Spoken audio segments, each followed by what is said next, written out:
Show me the money. Fala pessoal, muito bom dia. Hoje é sexta-feira, dia 27 de outubro de 2023. Tá começando agora o nosso Morning Call. Só um lembrete que ontem tivemos Stock Pickers ao vivo com o pessoal da Blue Oak. Não deixe de acompanhar, vale muito a pena. Falamos sobre o tema de Special Situations, tá? Então se você ainda não acompanhou, eu acho que vocês vão gostar.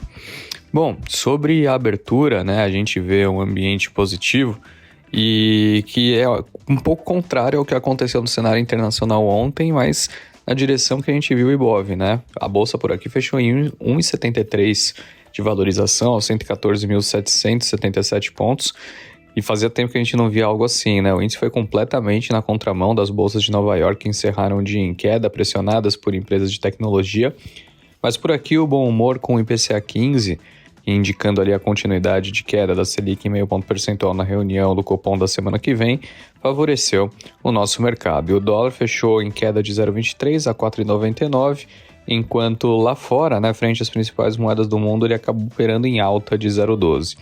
Olhando para a abertura dos mercados, né, assim, os índices futuros de Nova York avançam, recuperando parte das perdas então da sessão anterior. E entre os indicadores que a gente tem que prestar atenção por lá, principalmente o Core PCE, né? O índice de preços ali que o Fed acompanha e monitora de perto. Bom, um dado importantíssimo para que a gente saiba qual que vai ser os próximos passos do Banco Central norte-americano, principalmente depois de mais um dado positivo, né, em termos de resiliência, de demonstração de resiliência da economia americana, como foi o PIB na sessão anterior. No Brasil, entre os indicadores, teremos hoje os dados de sondagem da indústria da FGV, nota do Banco Central à imprensa com dados de política monetária e operações de crédito, e como principal dado do dia, o resultado primário do governo central divulgado pelo Tesouro. Atenção também aos servidores do BC que entram em uma nova fase da operação padrão na quarta-feira e ameaçam realizar greve, tá? Tem até reunião com o Campus Neto hoje para tentar apaziguar essa situação. Olhando para os números de abertura, portanto, futuros Dow Jones, S&P e Nasdaq que sobem 0,07, 0,43 e 0,91. Na Europa, as performances são um pouco mais mistas, mas nos Estados Unidos esse ambiente é mais favorável para a abertura. Quando a gente olha nas commodities, o Brent sobe por volta de 2%, a $89,65 nessa manhã, e o minério de ferro subindo 2,88 em Singapura ou 2,12 em Dalian, tá atingindo em Dalian aqui $121,51 a tonelada. Então assim, futuros de Nova York na direção positiva e commodities também, o que nos indica um cenário talvez de continuidade do bom humor, do otimismo observado na sessão de ontem por aqui. Bitcoin e Ethereum, só para a gente complementar, operam em leves quedas, 0,84, o Ethereum um pouquinho mais forte, 2,75, mas próximos daqueles níveis que a gente vinha observando já nos últimos dias, o Bitcoin querendo se manter nos 34 mil e o Ethereum próximo dos $1.800. Quanto a destaques dessa manhã, não tem como a gente fugir do tema resultados, né? A Vale, por exemplo, reportou seus números ali com $2.836 milhões de lucro líquido, caindo, né, 36% na comparação anual, mas com esse número vindo acima do que o mercado esperava, que era de 2.550. Não tem muita surpresa na parte operacional do resultado da Vale, já que a gente, né, teve os dados de prévia na semana passada. O que chamou a atenção foi a informação dos dividendos, né? Que por sinal foi vazada ali na imprensa antes de ser um comunicado oficial da Vale durante a sessão.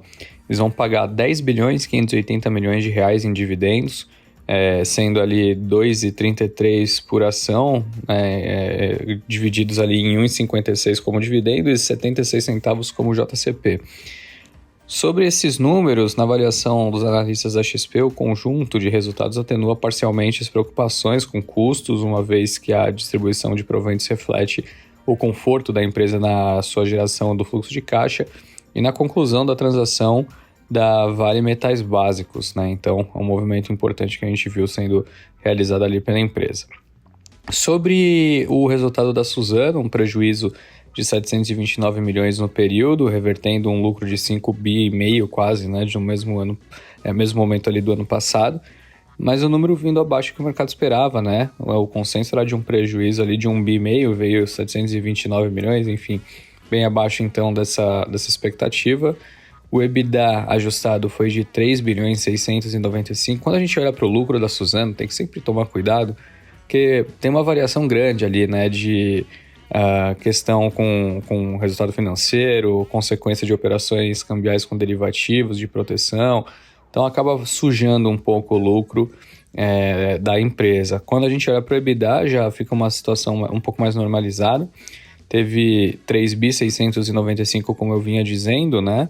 Levando a uma margem de 41% para o trimestre. O mercado esperava ali que seria um EBITDA de 3.390, então o EBITDA veio mais forte que o esperado. E eles anunciaram uma série de investimentos que serão realizados no futuro, tá? Como, por exemplo, 1.660 para a construção de uma nova fábrica de papel e de uma caldeira de biomassa em Aracruz, no Espírito Santo, uma conversão de máquina em Limeira, em São Paulo, que elevará a capacidade de produção de celulose fluff. A empresa também aprovou a construção de uma fábrica de papel sanitário e conversão de papel higiênico em papel toalha em Aracruz, que terá capacidade de 60 mil toneladas por ano. Enfim, movimentos que foram anunciados para deixar a empresa mais eficiente em termos de produção. Agora, eu não comentei, deixei para esse momento, a razão pela qual há um otimismo nas bolsas norte-americanas. Essa razão se chama Amazon.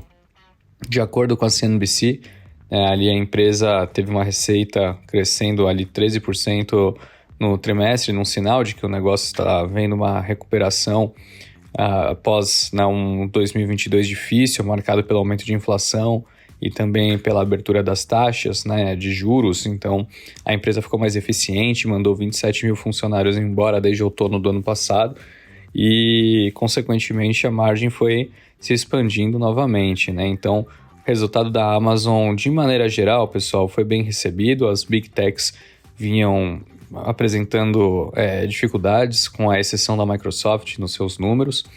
Mais de 200 bilhões de dólares tinham sido perdidos em valor de mercado nesses últimos dias. A própria Amazon tinha caído por volta de 6%, acompanhando, né, os movimentos, principalmente da Alphabet e da Meta, que são seus pares.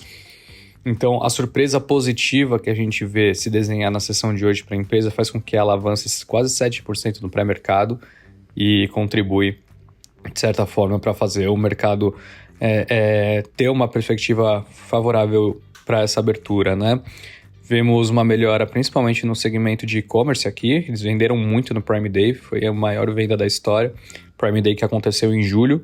Por outro lado, é possível ver uma desaceleração na nuvem, né? Então, um crescimento de 12%, por exemplo, no Amazon Web Service, mas com os seus competidores anunciando crescimentos maiores, né? Como a Azure da Microsoft, que apresentou 29%, e o Google Cloud 22%. Mas ali o pessoal, né, que trabalha na empresa, ali o Jace disse que talvez a gente veja uma melhora nesses números no quarto trimestre, porque alguns contratos foram assinados durante o mês de setembro e vão aparecer nos números do quarto tri.